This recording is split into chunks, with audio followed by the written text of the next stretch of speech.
दोस्तों, भारत ने बांग्लादेश को ट्रेड स्ट्राइक के जरिए एक बड़ा झटका दिया है। बांग्लादेश, जिसे हम देख रहे थे पिछले कई महीनों से, जब से वहां पर अंतरिम सरकार बनी है, मोहम्मद यूनिस वहां के प्रधानमंत्री है, तो चीन के साथ मिलकर वो एक तरह से भारत को आंख दिखाने की कोशिश कर रहा था बांग्लादेश। लेकिन अब मोदी सरकार ने ट्रेड स्ट्राइक के जरिए झटका दिया है। कैसे? बांग्लादेश को भारत ने सख्त संदेश दिया है कि अब आपके साथ सड़क के जरिए व्यापार नहीं हो सकता। जो आपका अपना माल है वो आप अपने पास रखिए, चाहे वो कपड़ा, रुई, प्लास्टिक, कुछ भी हो, वो आप अपने पास ही रखिए। सड़क के रास्ते आप भारत में नहीं आ सकते, भारत में आप अपने प्रोडक्ट को नहीं बेच सकते। अगर आपको आना है तो आप मुंबई या कोलकाता के बंदरगाह के जरिए भारत में अपने सामान ला सकते हैं, लेकिन सड़क के जरिए आप नहीं ला सकते। अब GTRI है, ग्लोबल ट्रेड रिसर्च इनिशिएटिव, इसने बताया कि भारत के इस फैसले से बांग्लादेश पर करीब करीब $770 मिलियन यानी 6400 करोड़ रुपए का नुकसान बांग्लादेश को हो सकता है भारत के इस फैसले से। अब भारत ने यह फैसला क्यों लिया, यह भी जान लीजिए। इसके पीछे पहली वजह यह है कि भारत अब अपने देश में कपड़ा उद्योग को बढ़ावा देना चाहता है।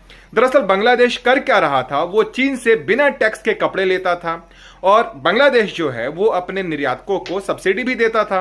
तो वहां बिना टैक्स के कपड़े आ जाते थे चीन से या दूसरे देशों से, और वो क्या करता था, भारत में उन्हें डंप कर देता था। और भारत में डंपिंग करने के बाद उस पर 10-15% सस्ते दर से, मतलब जो नॉर्मली जो भारत का जो कपड़ा उद्योग है, जो उनकी कीमत होती है, उससे वो 10-20% सस्ते भारत में बिकते हैं। तो ऐसे में भारतीय कपड़ा उद्योग पर उसका असर पड़ रहा था। तो भारत सरकार अब चाहती है कि भाई भारत का हर नागरिक आत्मनिर्भर हो, भारत खुद में सक्षम हो हर तरह से, और वहां बांग्लादेश इसका बेनिफिट ले जा रहा था। तो भारत सरकार ने साफ कर दिया कि आप अपने प्रोडक्ट को हमारे देश में सड़क के जरिए मत लाइए, और इससे सीधा नुकसान जो है बांग्लादेश को होने जा रहा है। दूसरा इसका कारण यह है कि बांग्लादेश चीन के साथ मिलकर भारत के खिलाफ लगातार रणनीति बना रहा था। हमने देखा कि पहलगाम हमले के बाद बांग्लादेश के प्रधानमंत्री, जो अभी वहां के प्रधानमंत्री हैं मोहम्मद यूनिस, उनका एक एडवाइजर है, फजलुर रहमान उसका नाम है, और उसने पहलगाम हमले के बाद कहा था कि जब भारत